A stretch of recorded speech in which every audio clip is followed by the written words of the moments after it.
Bonjour tout le monde et bienvenue sur Alpha. Alors pour une nouvelle vidéo, toujours pour la configuration du protocole OSPF dans le milieu NBMA. Donc là on va parler du comportement de ce protocole OSPF en broadcast, d'accord? Alors donc pour le plan de cette vidéo, on va commencer toujours par la topologie qu'on va utiliser pour le lab. On va voir la configuration du protocole OSPF en broadcast et on va utiliser la zone 30 du lab. Donc ça veut dire qu'on va travailler au niveau de cette zone, d'accord? Donc le but c'est quoi? C'est de configurer, de s'assurer déjà que tout est bien configuré côté frame relais. Donc on peut tester les connectivités entre les trois routeurs.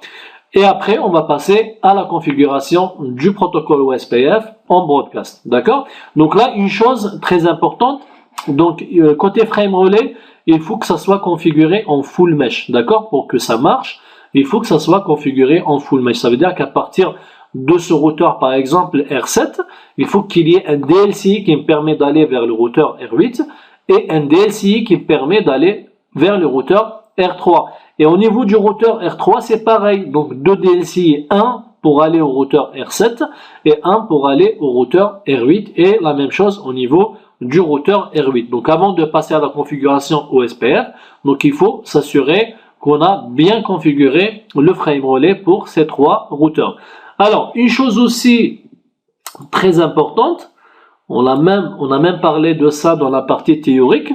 Donc pour la configuration du broadcast en OSPF, ça revient à exactement d'utiliser un switch et de connecter plusieurs routeurs et affecter bien sûr les ports, par exemple, tous les ports, à condition que tous les ports appartiennent au même VLAN, d'accord? Donc si tous les ports appartiennent au même VLAN, ça veut dire quoi?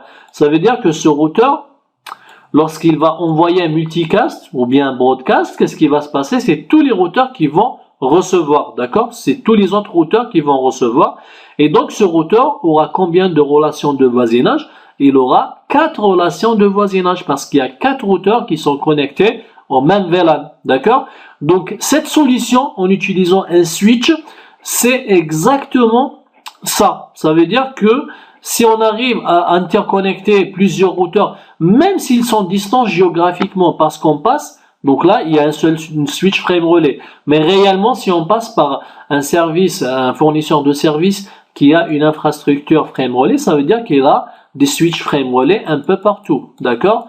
Et peut-être ce routeur, il est connecté avec ce switch et ce routeur est connecté avec un autre switch, d'accord? Après, donc c'est le travail du provider, c'est son métier, donc d'acheminer toutes les trames qui sont envoyées, par exemple à partir de R8 vers R7, de trouver un chemin. Donc ça, c'est l'infrastructure frame relais, d'accord? Donc c'est la commutation de paquets, de telle sorte à ce que les paquets, s'ils sont envoyés avec un DLCI, donc il y aura un mappage en interne ici entre les switches par rapport au DLCI, de telle sorte à ce que si j'envoie par exemple des trames de R8 vers R7, donc les switches frame relais vont acheminer ces paquets jusqu'à la destination. Donc tout ça, ça ressemble à cette solution, c'est d'avoir un switch, le milieu Ethernet, c'est quand on a un switch et plusieurs routeurs qui sont connectés au niveau de ce switch, d'accord? Donc là, c'est juste pour simplifier la compréhension de cette notion broadcast en milieu NBMA. Donc là, on arrive à ce troisième type de réseau. Donc on a vu les deux premiers. Donc là, on est au troisième. Alors, est-ce qu'il y aura l'élection des DR et BDR? Donc si on revient à notre exemple, d'accord? Est-ce qu'il y aura l'élection du DR au BDR avec le milieu Ethernet en connectant plusieurs routeurs vers un seul switch? Oui, il y aura toujours un DR et un BDR. Et les autres, c'est quoi? C'est des DR odeur. Donc exactement la même chose ici dans le milieu broadcast. Donc si on a les trois routeurs, il y aura forcément un routeur qui va être les DR, un DR, et l'autre qui va être BDR, et les autres qui vont être des DR odeur. Alors, est-ce que les relations de voisinage se font d'une manière automatique? Donc, on compare, hein, c'est pour ça que je vous ai mis cet exemple. Donc, pour bien comprendre ça, il faut toujours comparer avec le milieu Ethernet. Est-ce que les relations de voisinage se font d'une manière automatique? Oui. Donc, si vous allez faire ça, vous allez prendre plusieurs routeurs avec un switch, vous allez voir que il y aura des relations de voisinage d'une manière automatique. Et c'est exactement la même chose pour le milieu NBMA en broadcast. Donc là, il y aura des relations de voisinage automatique. Les topologies, après, c'est tout ce qu'on veut. Hein. Donc ça peut être du full mesh, ça peut être du partiel mesh, d'accord? Donc là, si on veut comparer avec notre exemple, c'est du full mesh, d'accord? Si vous allez configurer de l'OSPF, donc automatiquement, donc ce routeur, il va connaître tous les routeurs. Et l'autre routeur, il va connaître tous les autres routeurs, et ainsi de suite. Pourquoi? Parce que c'est du full mesh. Alors, la fréquence d'envoi des paquets hello, donc c'est chaque 10 secondes, et le maximum, c'est 40 secondes. Les interfaces, est-ce qu'ils doivent être dans le même réseau? Oui. Donc là, ça revient à cet exemple. Si on va mettre tous les routeurs dans le même VLAN, ça veut dire qu'on doit les mettre dans le même plan d'adressage, d'accord? Ou bien ils appartiennent au même réseau. Alors, donc, dernière chose, est-ce que c'est standard, c'est propriétaire à Cisco? Par contre, là, on commence à rentrer dans les choses qui sont propriétaires à Cisco. Donc là, c'est propriétaire à Cisco. Alors, maintenant, on passe à la partie configuration. Donc, les relations, on vient de voir qu'elles vont se faire d'une manière automatique. Chaque routeur a un DLC vers les autres routeurs, ce qu'on a dit par rapport au frame relais. Donc, alors, côté configuration OSPF, donc si on veut commencer par le routeur R3, donc on va activer le protocole OSPF, après on va déclarer le réseau qui va vers la zone 30. Au niveau du routeur R7, donc on va commencer par le routeur ID, après on va déclarer le réseau qui va vers la zone 30, après on peut rajouter d'autres réseaux, si on a d'autres réseaux à annoncer dans le protocole OSPF. Ensuite, on passe au niveau du routeur R8, donc pareil, un routeur ID, plus le réseau qui est directement connecté, donc ça c'est l'adresse IP qui va vers la zone 30. Alors, donc ça c'est la configuration de l'OSPF basique. Maintenant, si on veut activer le broadcast dans le milieu NBMA, donc il faut rentrer au niveau des sous-interfaces. Donc là, il faut faire attention parce que si on le fait au niveau de l'interface physique, c'est pas suffisant. Il faut le faire au niveau du sous-interface. Là où on a donné l'adresse IP. Donc avec la commande IP OSPF Network Broadcast, d'accord? Donc sauf qu'il faut l'activer au niveau des trois routeurs, enfin au niveau des interfaces des trois routeurs, d'accord? Quelle interface? C'est les interfaces qui vont vers la zone 30. Donc si on revient à ce schéma, ça veut dire quoi? Ça veut dire je dois activer le IP OSPF Broadcast au niveau de cette interface et de cette interface, d'accord? Donc c'est ça la configuration de l'OSPF dans un milieu broadcast. Donc ce qu'on va faire maintenant, on va passer directement au lab et on va d'abord, comme première étape, s'assurer que le frame relais est bien configuré, s'assurer qu'on a du full mesh frame relais et après on va passer à la configuration du protocole OSPF. Alors donc on va commencer par le routeur R3. Donc on va prendre le routeur R3, on va juste vérifier la configuration du frame relais. Donc on va vérifier, on va faire d'abord un show run. On va directement au niveau de l'interface serial 0.1 ou bien 1.0.1 multipoint. Donc on a déjà configuré en multipoint. Donc on vérifie l'adresse IP avec les deux interfaces ou bien les deux DLC qui vont vers les deux routeurs. D'accord? Donc on peut faire un ping pour s'assurer que tout est bien configuré côté frame relais vers les deux routeurs. Donc là on arrive à pinguer le routeur R7. On va faire un test vers le routeur R8. Donc là, ça veut dire quoi? Ça veut dire à partir de R3, j'arrive à pinguer vers le routeur R7 et j'arrive à pinguer vers le routeur R8. D'accord? Alors, donc côté DLCI, donc pour s'assurer que qu'on a du full mesh, on peut faire un trace route par exemple vers le routeur R8. Donc là, on voit bien qu'on passe directement vers le routeur R8. Et si on fait pareil un traceroute vers le routeur R7, donc on passe directement vers le routeur R7. Ça veut dire qu'on ne passe pas par un autre routeur. Donc à partir de R3, je passe directement vers le R7. Et à partir de R3, je passe directement vers le R8. On peut faire le test à partir des deux routeurs, comme ça pour être sûr à 100%. Donc on peut faire un traceroute vers le 172.16.30.3. Donc là pareil, donc à partir de R7, je passe directement vers R3.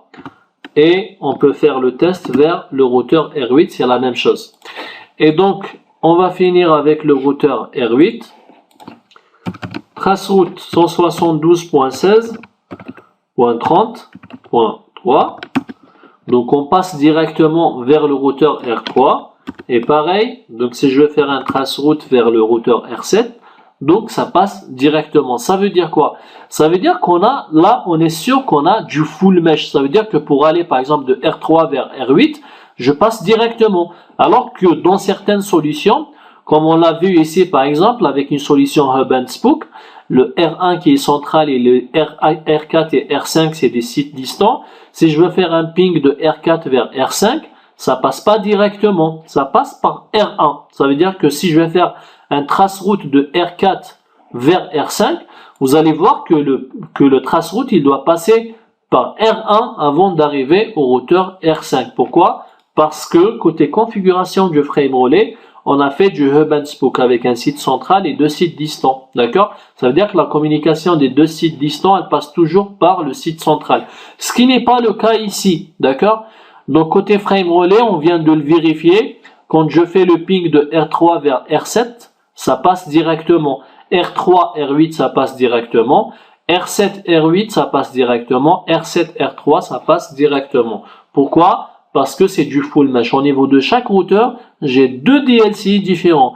Un DLCI qui va vers le premier routeur et un autre DLCI qui va vers le deuxième routeur. Donc ça, c'est déjà un prérequis pour pouvoir configurer l'OSPF en broadcast. D'accord? Donc ça commence déjà par le protocole frame relay. Il faut s'assurer qu'on a du full mesh et c'est ce qu'on vient de vérifier. Maintenant, on passe directement à la configuration du protocole frame relay ou bien du protocole OSPF. Donc, conft routeur OSPF. Donc, on va choisir juste un numéro de process. Alors, routeur ID. Donc, je vais mettre 3.3.3 pour le routeur R3 network. Donc, 172.16.30 et .3. Alors, c'est 0.0.0 area 30. Donc pourquoi je me rappelle toujours des adresses IP parce que ça commence toujours par 172.16. Ça c'est le numéro de la zone, de l'area, et ça c'est le numéro du routeur. D'accord? C'est pour ça que c'est très simple pour la configuration des adresses IP. Donc même si vous allez faire votre propre lab, essayez de donner une signification par rapport à votre adressage, donc ça facilite beaucoup le travail. D'accord? Donc encore une fois je répète, le 30 c'est le numéro de la zone et ça c'est le numéro du routeur. Donc ça c'est la configuration de l'OSPF au niveau du routeur R3. Maintenant on va passer au routeur R7. Donc conft routeur OSPF 1, routeur ID 7.7.7.7 network 172.16.30 et donc .7 c'est le numéro du routeur avec le wildcard mask et area 30. Donc ça c'est la configuration au niveau du routeur R7. Maintenant on passe au routeur R8. Alors au niveau du routeur R8, conft donc routeur OSPF 1, routeur ID 8.8.8.8 et on déclare le réseau .30.8 0.0.0 et l'area, bien sûr l'area 30. Alors, l'étape suivante maintenant, c'est quoi? Donc, on a activé le protocole OSPF, mais si je vais faire un show IP OSPF neighbor, par exemple, si je vais faire un show IP OSPF neighbor, est-ce que je vais voir les voisins? Je ne vais pas voir les voisins. Pourquoi? Parce qu'on n'a pas activé encore l'IP OSPF broadcast au niveau des interfaces. Donc, il faut l'activer au niveau des interfaces. Là, on a configuré le multipoint. Ça veut dire quoi? Ça veut dire qu'on doit rentrer en mode configuration au niveau de l'interface de cette interface, ou bien sous-interface, cette sous-interface, et activer cette commande IP OSPF Network Broadcast. Sauf que on doit le faire pour les 3 routeurs. Donc je vais au niveau de ce routeur aussi, le routeur R7, conft, donc interface, cette interface, le sous-interface qu'on a créé, IP OSPF Network Broadcast. Donc ça c'est pour le routeur R7. Et on passe au routeur R8. Alors juste pour être sûr, on peut faire un show run pour l'activer, pour voir c'est quelle interface. Donc c'est l'interface 1.0 conft, donc interface serial et IP OSPF Network Broadcast. Voilà, donc comme ça, on a activé le broadcast au niveau de toutes les sous-interfaces, au niveau des 3 routeurs. Maintenant, ce qu'on va faire, on va vérifier les relations de voisinage entre ces 3 routeurs. Donc, on va commencer par le routeur R7 par exemple. On prend juste un routeur au pif, show IP OSPF neighbor. Donc là, on voit bien que on voit les 2 routeurs, le R3 et le R8, sauf que avant, donc ils passaient par les états transitoires. Donc on voit l'état two-way ici. Par contre, il était full avec le 8. Et là, juste après, on voit un message de log qui dit qu'il vient d'avoir la relation de voisinage avec le routeur R3. Donc si on retape la même commande, donc là on voit qu'il y a une convergence totale entre les routeurs. Alors ce qu'on remarque, donc là on est au niveau du routeur R7, d'accord? Est-ce qu'il y a la relation est-ce que les relations de voisinage se sont faites d'une manière automatique? Oui, donc c'est pas nous qui avons configuré manuellement les voisins. Donc le routeur R7 il a détecté les voisins d'une manière automatique. Alors deuxième chose, par rapport à la notion de DR et BDR, est-ce qu'il y a eu l'élection des DR et BDR? Oui, on voit bien que ici le routeur 8 il est DR, d'accord? Et le routeur 3 il est quoi? Il est DR order. Et donc le routeur R7 il est quoi? Il est BDR, d'accord? On peut le vérifier si on va au niveau du routeur R8 par exemple. Et si je vais faire un show IP OSPF neighbor, donc là je vois bien que le routeur R7 il est en BDR, d'accord? Et le 3 il est en DR order. Maintenant si je vous pose la question, pourquoi c'est le 8 qui est devenu DR, d'accord? Et pourquoi c'est le 7 qui est devenu BDR? Alors tout simplement parce que c'est le 8 qui a le routeur ID le plus élevé. Et c'est comme ça que ça se passe dans le milieu broadcast, d'accord? Donc celui qui a le routeur ID le plus élevé, c'est lui qui va être le chef. Et donc c'est lui qui va être le DR. Et c'est pour ça que c'est le 8 qui est DR, on le voit ici. Donc c'est le 8 qui est DR. Pourquoi c'est le 7 qui est BDR? Eh bien, parce qu'il a le routeur ID le plus élevé après le 888, d'accord? Le routeur ID, le 7777, donc il est plus élevé que le 3.3.3. Donc qu'est-ce qui va se passer? Le routeur 7, il devient BDR, et le dernier routeur, le 3, il devient DR order. D'accord? Donc là, on vient de voir la configuration du protocole OSPF dans un milieu broadcast en passant par le protocole frame relay. Donc voilà, on arrive à la fin de cette vidéo. Donc concernant la configuration du protocole OSPF dans un milieu broadcast, en passant par des switches ou bien des commutateurs frame relay. Donc on a vu que la configuration est très simple, d'accord? Il suffit juste de s'assurer que le frame relay est bien configuré en full mesh, d'accord? Donc il faut être sûr que le frame relay est configuré en full mesh entre tous les routeurs qu'on veut configurer en broadcast. Donc deuxième étape, c'est de configurer, c'est d'activer le protocole OSPF, donc la configuration qu'on connaît, la configuration basique. Et bien sûr, il ne faut pas oublier d'activer l'IP OSPF broadcast au niveau des interfaces et non pas au niveau de la configuration de l'OSPF. Hein.